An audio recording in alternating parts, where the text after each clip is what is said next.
Hello दोस्तों, जय माता दी। आज हम आप लोगों के लिए लेकर आए हैं अध्याय 53 मीराबाई के अनोखे प्रेम की कथा। आशा करती हूँ आप लोगों को बहुत अच्छी लगेगी। अगर अच्छी लगे तो लाइक शेयर ज़रूर करें, सब्सक्राइब ज़रूर करें, बेल आइकन जरूर दबाएं, जिससे आपको अगली कथाएँ सबसे पहले आपके पास आ जाएंगे। तो चलिए शुरू करते हैं। उधर बाबर ने राजपूतों पर हमला बोल दिया। यही निश्चय हुआ कि मेवाड़ के राणा सांगा की अध्यक्षता में सभी छोटे मोटे शासक बाबर से युद्ध करें। शास्त्रों की झंकार से राजपूती उत्साह उफान पड़ा। सबके दिल में वीर भोजराज का अभाव कसक रहा था।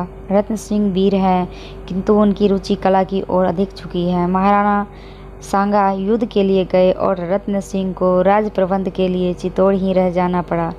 एक दिन रत्न सिंह ने भाभी से पूछा, जब संसार में सब मनुष्य भगवान ने बनाए हैं तो उनके स्वभाव और रूप गुण कला भी भगवान का ही दिया है, तो मनुष्य क्यों मेरा मेरा कर दूसरे को मारता और मरता है? मनुष्य को मरना कहाँ का धर्म है भाभी सा, लालजी सा। जिसने मनुष्य और उनके गुण स्वभाव बनाए हैं उसी ने कर्तव्य धर्म और न्याय भी बनाए हैं। इनका सामना करने के लिए उसी ने पाप अधर्म और अन्याय की भी रचना की है। धर्म की गति बहुत सूक्ष्म है लालजी सा।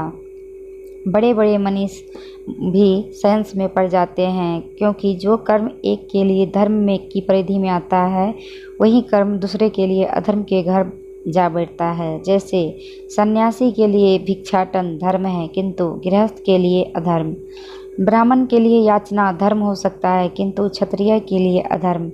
ऐसे ही अपने स्वार्थवश किसी को मारना हत्या है और युद्ध में मरना धर्म समता वीरता है।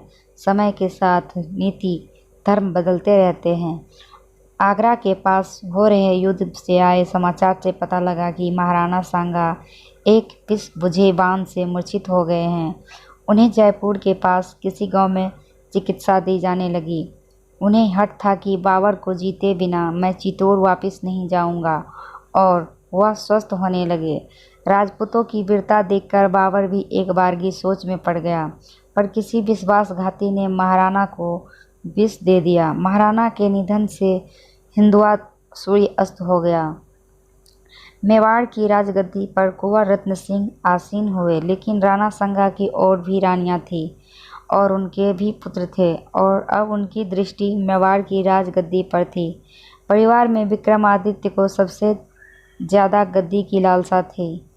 यह पारिवारिक वैमनस्य रत्न सिंह के कोमल हृदय के लिए प्राणघातक सिद्ध हुआ, और रत्न सिंह के साथ ही उनकी पत्नी पावाड़ जी सती हो गई। उनके एक पुत्र थे श्याम कुंवर बाईसा, जिसे अपनी बड़ी माँ मीरा से खूब स्नेह मिला। चित्तौड़ की गद्दी पर बैठे कलयुग के अवतार राणा विक्रमादित्य वह अविश्वासी और ओछे स्वभाव के थे, जो सदा खिदमतगारों, कुटिल और मूर्ख लोगों से घिरे रहते। जिन विश्वसनीय सामंतों पर पूर्ण राज टिका था, उन्हें दूध की मक्खी की तरह बाहर निकाल दिया गया। राणा विक्रमादित्य ने एक दिन बड़ी बहन उदय कुंवर को बुलाकर कहा, जीजा भाभी सा म्हार को कर्ज अर्ज कर दे कि नाचना गाना हो तो महलों में ही करने की कृपा करे। वह मंदिर में चौड़े चौगान बाबाओं की भीड़ में अपनी कला न दिखाए। यह रीत उनके पीहर में होगी, हम सिसोदियों के यहाँ नहीं है। उदय कुंवर बाईसा ने मीरा के पास आकर अपनी ओर से नमक मिर्च मिलाकर सब बात कह दी। पहले तो अन्नदाता और भाई साहब को कुछ नहीं कहते थे, पर भाभी सा हमार राणा जी यह सब न हो सहेंगे।